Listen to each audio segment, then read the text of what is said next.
Wow, tingnan nyo oh. Gamit lang ang tissue at lobo ay makakagawa ka na ng sarili mong laruan. Tara gawin natin! Game! Meron ako ditong toilet paper na dodrawingan natin ng hugis tao.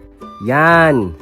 Kailangan ay dahan-dahan lang ang ating pagdodrawing at baka mabutas yung papel dahil sobrang nipis lang nitong toilet paper. Yan.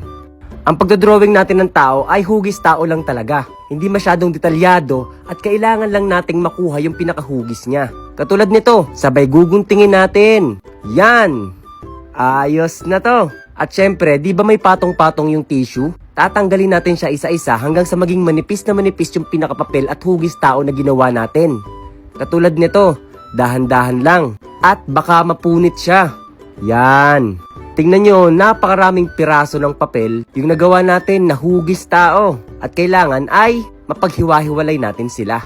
Katulad nito, pagkatapos naman ay magdidikit tayo dito ng tape sa pinaka-table natin or kung saan natin siya lalaruin. Yan.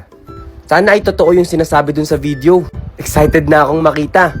Ayan at nakadikit na yung mga taong papel natin. Ngayon naman ay ready na tayong magpalobo ng lobo. Yan, hindi sobrang laki dapat. Saktong-sakto lang na parang ganito. At syempre, kailangan natin ng tela. Oo, tela. Kikis-kisin natin yung tela sa pinakalobo para magkaroon to ng static effect. Yan, kis-kis-kis-kis lang na parang ganito. Yan. Dahan-dahan lang at baka pumutok yung lobo. Ngayon naman, ready na natin tong itry. Anong nangyari? Hindi gumagana. Hindi ko alam kung may mali sa ginawa ko pero hindi gumagana yung ginawa natin. Ano ba yan? Sa tingin nyo, ano yung mali dun sa ginawa ko? Comment down below.